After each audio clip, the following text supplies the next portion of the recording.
Kaj je recimo izplen današnjega sestanka komisije? Jaz mislim, da na to vprašanje bo tisti, ki je skliceval. Jaz sem bil samo vabljen kot predstavnik Urada za narodnosti in pa seveda kot član nove medresorske delovne skupine za reševanje romske problematike. Pa vendar vse slišano, vaš komentar? Ja, gledajte, tukaj glavni fokus je bil pač kriminalna dejanja, ki se dogajajo, bi rekel, na jugovzhodnem delu Slovenije, da ne bi zdaj specifike. Seveda na nek način jaz sem od vas medijev že seznanjen o teh stvarih, zdaj smo pač konkretno tudi o zadevah spregovorili.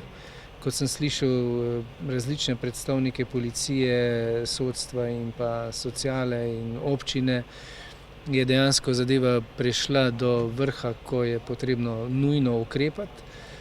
Jaz mislim, da so pristojne službe to tudi razumele.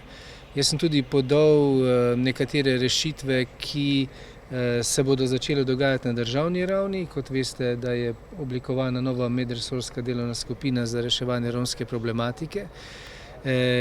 In na prvi seji so se ustanovili tudi podskupine, ki jih vodijo državni sekretarji iz pristojnih ministrstev, ki bodo, bi rekel, sistemsko začele naslavljati nekatere probleme, o katerih smo tudi danes razpravljali. Pretežno smo danes govorili o kriminaliteti, ki se dogaja znotraj romske skupnosti in pa seveda tudi navzven.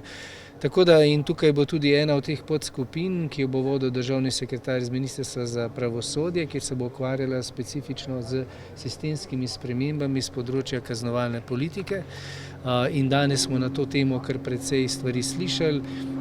Pobude so bile že tudi napisane za delo teh podskupin iz prejšnjih predlogov vseh 11 občin, županov, posameznih služb, tako da nek nabor teh problemov je že tudi narejen, s katerimi se bodo ukvarjali in so bile danes morda po nekaterih segmentih tudi povzete ali pa morda še ponovno poudarjene, ampak da bi pa kaj tako novega, kar bi bilo nujno sistemsko potrebno nasloviti, pa danes nisem slišal.